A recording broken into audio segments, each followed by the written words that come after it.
السلام علیکم ورحمۃ اللہ وبرکاتہ۔ محترم ناظرین، استقبال ہے آپ کا ہمارے چینل الہند اسلامک ٹیوب پر۔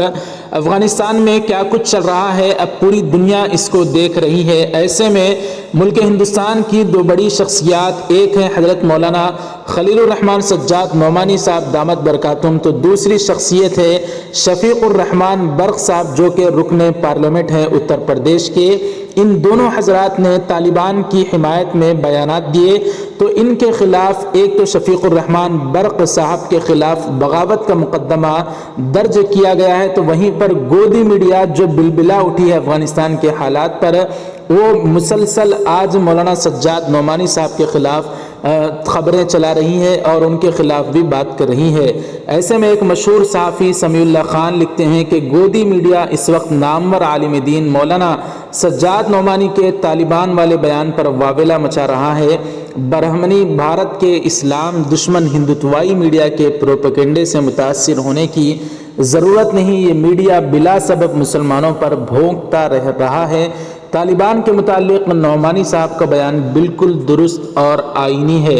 تو وہیں پر صحافی سمیع اللہ خان شفیق الرحمن صاحب برق کے خلاف جو ملک سے بغاوت کا مقدمہ درج کیا گیا اس پر لکھتے ہیں، اگر طالبان کے متعلق بیان دینے پر ایم پی شفیق الرحمن برق کے خلاف بغاوت کا مقدمہ ہو سکتا ہے تو مسلمانوں کے قتل عام ملے کاٹے جائیں گے کا نعرہ دینے والوں کو پھانسی ہونی چاہیے، لیکن ان کو ضمانت دی گئی، جبکہ سپریم کورٹ کا ججمنٹ ہے کہ بیانات اور سوشل میڈیا پوسٹ ملک سے بغاوت کے زمرے میں نہیں آتے۔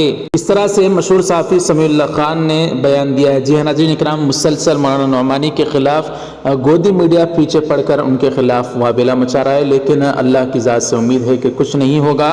جو حق ہے وہ ہمیشہ سے غالب ہو کر رہے گا اور جو باطل ہے وہ ہمیشہ کے لیے مغلوب ہو کر ہی رہے گا۔ بہرحال دوستوں، گودی میڈیا کے اس واویلے کو آپ حضرات کس طرح سے دیکھتے ہیں ہمیں کمنٹ کر کے ضرور بتائیں۔ ویڈیو ضرور لائک کر دیں، شیئر ضرور کریں، ہمارے چینل کو سبسکرائب کر کے بیل آئیکن پر کلک کر کے آل پر کلک کر دیں۔ جزاکم اللہ، والسلام علیکم ورحمۃ اللہ وبرکاتہ۔